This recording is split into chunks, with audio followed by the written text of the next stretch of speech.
दोस्तों, क्या व्हाट्सएप के जरिए से मैसेज करके एफआईआर को दर्ज करवाया जा सकता है? कुछ इसी तरह का मामला आया था Jammu Kashmir and Ladakh high court में। और इस केस का टाइटल है Dilshad Shaikh and another versus Shubha Shaikh case. इस केस में जस्टिस जावेद इकबाल वानी की सिंगल बेंच ने अपने इम्पोर्टेंट जजमेंट में कहा है कि व्हाट्सएप के जरिए से इंफॉर्मेशन मिलने पर भी एफआईआर को दर्ज कर सकते हैं। इस केस में भाई बहनों के बीच प्रॉपर्टी को लेकर कुछ विवाद था, जो उनके पिता के मरने के बाद जो उन्होंने प्रॉपर्टी छोड़ी थी उस पर उनका डिस्प्यूट था, जिसके आधार पर ये जो लड़की थी शुभा शेख, उसने अपने दूसरे भाई बहनों के खिलाफ कंप्लेंट को दर्ज कराया था। इस केस में लड़की ने कई बार व्हाट्सएप के जरिए से और ईमेल के जरिए से एसएचओ को और रिलेटेड पुलिस स्टेशन में अपनी कंप्लेंट को भेजा था, मगर उसके ऊपर किसी तरह की कोई कार्रवाई नहीं हुई थी। लेकिन जब इन मामलों में कोई कार्रवाई नहीं हुई तो महिला ने सीआरपीसी के सेक्शन 156 क्लॉज 3 के तहत रिलेटेड मजिस्ट्रेट के पास शिकायतें दर्ज करने की रिक्वेस्ट की और कहा कि वो एसएचओ को शिकायतों पर कार्रवाई करने का आदेश दे। फिर मजिस्ट्रेट ने इन मामले में एसएचओ को आदेश दिया कि वो इस मामले में इन्वेस्टिगेशन करें और एफआईआर को दर्ज करें।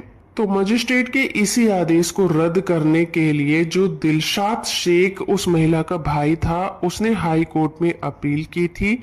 उसने कोर्ट को ये तर्क दिया था कि ये शिकायतें सीआरपीसी के सेक्शन 154 क्लॉज 1 और 154 क्लॉज 3 में मांगी गई जरूरतों को पूरा नहीं करती हैं।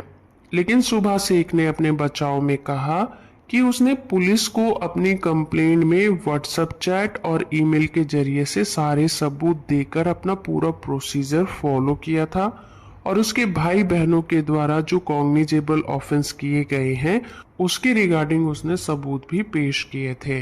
इस मामले में सारे फैक्ट को ध्यान में रखते हुए हाई कोर्ट ने कहा कि इस केस में व्हाट्सएप के जरिए से शिकायत दर्ज करना और मजिस्ट्रेट का उस पर सुनवाई करना और आदेश पारित करना किसी भी तरह से गलत नहीं है, चाहे वो मामला व्हाट्सएप और ईमेल के जरिए से ही क्यों ना स्टार्ट हुआ हो। इसीलिए हाई कोर्ट ने इस मामले की सारी कंडीशन को देखते हुए ये कहा कि मजिस्ट्रेट ने एसएचओ को एफआईआर दर्ज करने का आदेश दिया वो बिल्कुल सही है।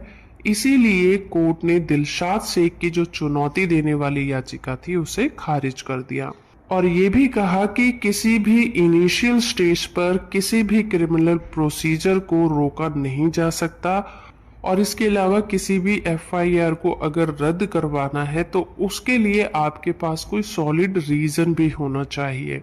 तो जजमेंट की पीडीएफ कॉपी का लिंक आपको नीचे डिस्क्रिप्शन में मिल जाएगा। वीडियो इन्फॉर्मेटिव है तो आप इसे लाइक, शेयर और चैनल को सब्सक्राइब करना बिल्कुल मत भूलिएगा।